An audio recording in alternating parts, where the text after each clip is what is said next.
Good morning student. मैं सीमा श्रीवास्तव अपने YouTube channel में आप सबका स्वागत करती हूँ।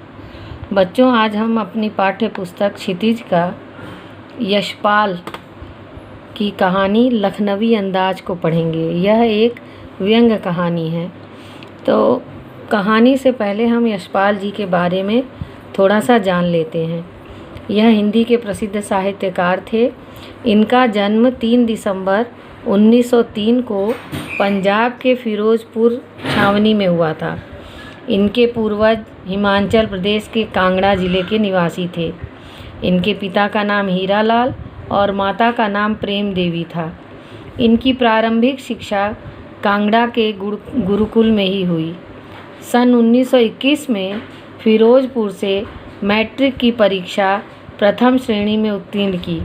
लाहौर के नेशनल कॉलेज से बीए तक की शिक्षा ग्रहण की। कॉलेज में ही उनकी भेंट प्रसिद्ध क्रांतिकारी भगत सिंह और सुखदेव से हुई। अपने सहपाठी लाला लाजपत राय के साथ स्वदेशी आंदोलन में जमकर इन्होंने भाग लिया। इनका झुकाव मार्क्सवाद की ओर बढ़ता गया। इन्हें दिल्ली में बम बनाते हुए गिरफ्तार कर लिया गया था तथा 7 अगस्त 1936 को बरेली जेल में ही उनका विवाह प्रकाशवती कपूर से हुआ। वे कई बार विदेश यात्रा पर भी गए। साहित्यकार और प्रकाशक दोनों रूपों में इन्होंने हिंदी साहित्य की सेवा की है। 26 दिसंबर 1976 को इनका स्वर्गवास हो गया। यशपाल जी ने बहुत से उपन्यास, कहानी संग्रह, नाटक, व्यंग्य लेख, संस्मरण, विचारात्मक निबंध आदि लिखे हैं। उपन्यास है दादा कामरेड, देशद्रोही, पार्टी कामरेड इत्यादि। कहानी संग्रह पिंजरे की उड़ान, तर्क का तूफान, ज्ञानदान, अभिशप्त, फूलों का कुर्ता। और नाटक है नशे नशे की बात, रूप की परख, गुड बाय, दर्दे दिल। व्यंग्य लेख है चक्कर क्लब और संस्मरण है सिंहावलोकन।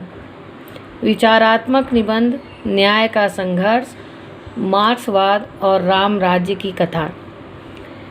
यशपाल जी की रचनाओं पर मार्क्सवाद का प्रभाव स्पष्ट दिखाई देता है। इनकी रचनाओं में सामाजिक, ऐतिहासिक और पौराणिक तथ्यों के दर्शन होते हैं। इन्होंने जीवन की वास्तविकता के निकट के यथार्थ का वर्णन किया है।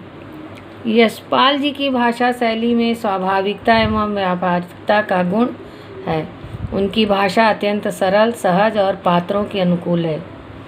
इन्होंने वर्णनात्मक, संवाद प्रधान, प्रभावशाली शैली को अपनाया है और अपने विषय के अनुसार अंग्रेजी और उर्दू के शब्दों का भी प्रयोग किया है।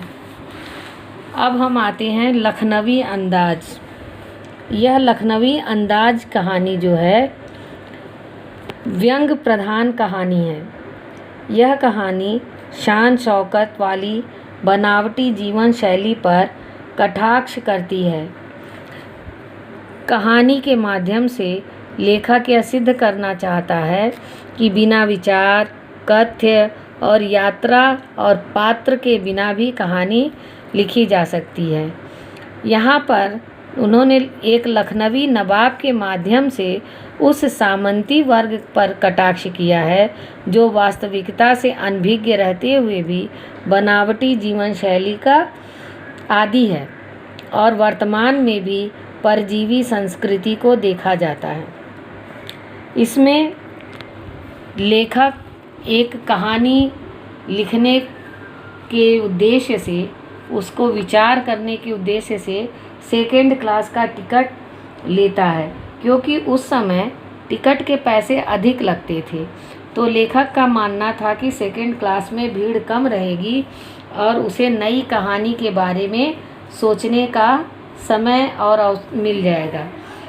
सेकेंड क्लास का टिकट लेकर के डिब्बे में चढ़ गए और डिब्बे में लेखक के अतिरिक्त एक सज्जन और बैठे थे जो पहनावे से लखनऊ के नवाब लगते थे। वे सीट पर आराम से पालथी मार कर बैठे थे और उनके सामने 2 ताज़ा खीरे रखे थे। लेखक के आने पर उन्हें थोड़ा सा वह अपने को असहज महसूस करने लगे, लेकिन उन्होंने लेखक से बात करने का उत्साह नहीं दिखाया। नवाब साहब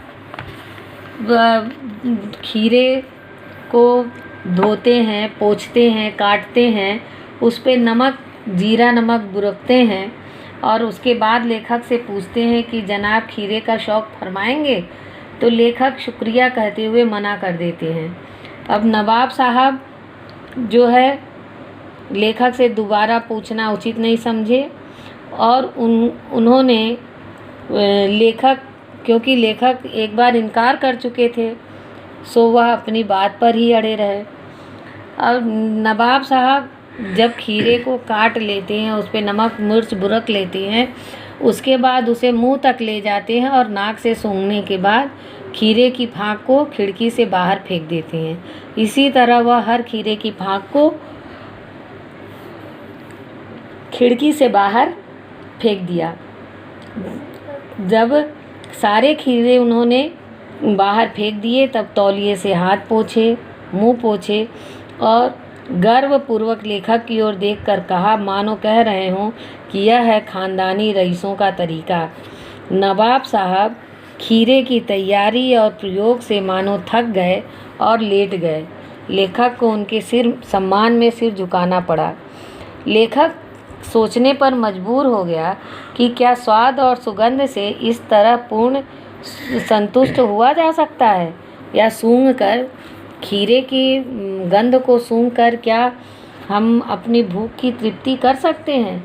इतने में नवाब साहब ने जोर से डकार लिया। वे लेखक की ओर देखकर बोले, खीरा लजीज होता है लेकिन शकील होता है, मैदे पर बोझ डाल देता है। यह सुनते ही लेखक को लगा कि ये नवाब साहब ही हैं नई कहानी के लेखक। अगर सुगंध और स्वाद की कल्पना से पेट भर सकता है तो बिना विचार, घटना और पात्र के भी नई कहानी क्यों नहीं लिखी जा सकती है। इस आधार पर लेखक ने इस व्यंग्यपूर्ण कहानी की रचना की।